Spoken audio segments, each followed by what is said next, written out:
Ričina je lipa kroz sva godišnja doba, ali jesen ima neku posebnu draž zbog bogatstva boj, zbog lišća koje od zelene, žute, narančaste do neke kafene boje, znači jako je raznoliko.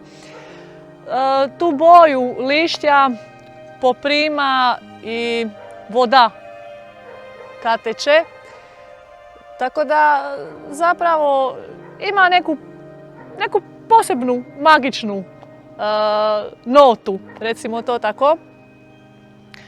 Osim toga, jesen je dosta interesantna jer se dosta često mijenja vodostaj Ričine, prvenstveno zbog obilnih padalin. Evo, ovo leto je 9. mjesec bil jako bogat s padalinah, pa je Ričina bila prilično nabujala.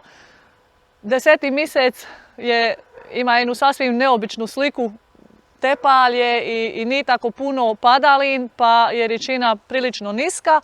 No događa se da ona zna priko noći nabujat i drugi dan jutro njoj već jako pade vodostaj.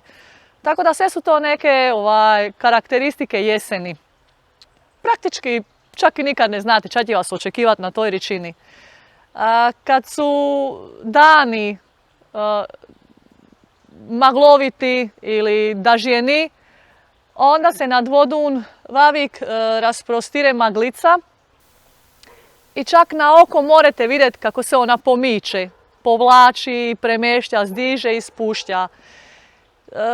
Maglica je na Ričini čak i jako rano jutro ili već predvečer. Vrlo često ju se more vidjeti, opet njoj daje jednu posebnu draž.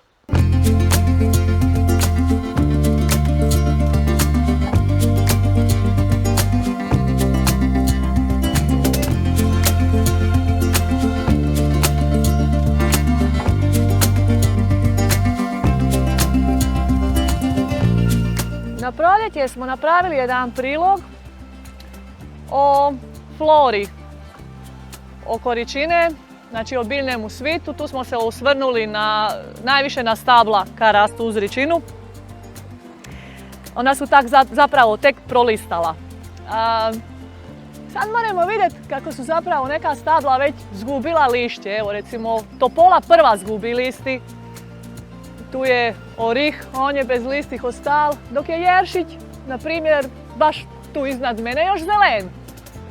Grabar ima onu lipu boju, žuto-narančastu, a nekako najduže listi zadrži zapravo hrast, kega isto dosta uz Ričinu.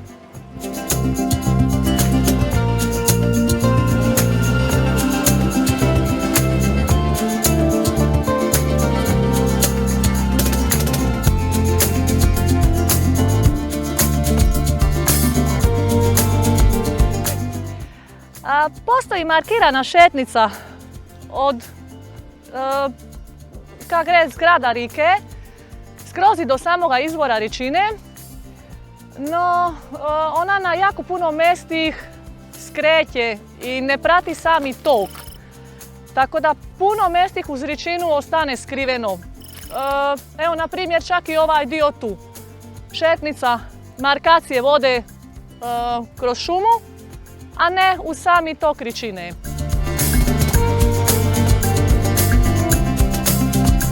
Kad smo, tako reći, mi rećemo pod Zviron, jako blizu izvora Ričine, Ričina izvire ispod one strme litice gori, kad se zove Kičej, visoka je nekih 200 metara. Postoji markirana šetnica ka vodi na Kičej. Započinje negdje na pol puta s druge strane Ričine, na pol puta između sela Kukujanih i između samoga izvora, ali postoji i jedna markirana staza koja zapravo počinje tu negdje, jako blizu izvora, tako da praktički more se lipo doći po označenoj šetnici do izvora, a onda ki je malo onako za jednu aktivniju ne šetnju, nego za malo aktivniji hod, more po markiranoj stazi poći gori na Kičej. I odozgora postoje markacije koje vode po grebenu i more se doći skroz po markiranem putu na Lubarsku ili Vajelenji. Postoji i jedan put kad su markacije jako slabo vidljive i stare i bilo bi super da ih se obnovi. Kad se put spušća Vazoretiki. I to bi bila jedna baš savršena kružna šetnica kad bi se moglo doći do izvora, dići gori na Kičej i onda s ove strane se spustiti Vazoretiki i nazad do Kukuljanih. Međutim, trebalo bi obnoviti te markacije.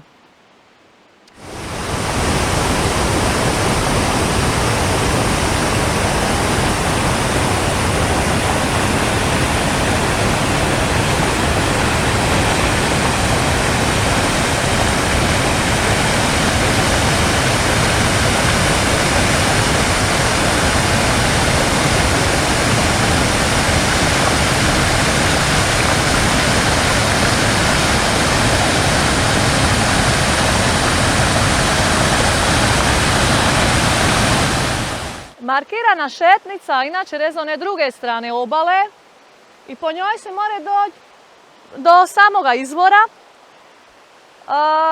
Iako je on ograđen, ali se vidi se stijena iz koje izvire ričina, odnosno špilja. A s ove tu strane sam izvor ne moramo vidjeti jer je ograda već tu.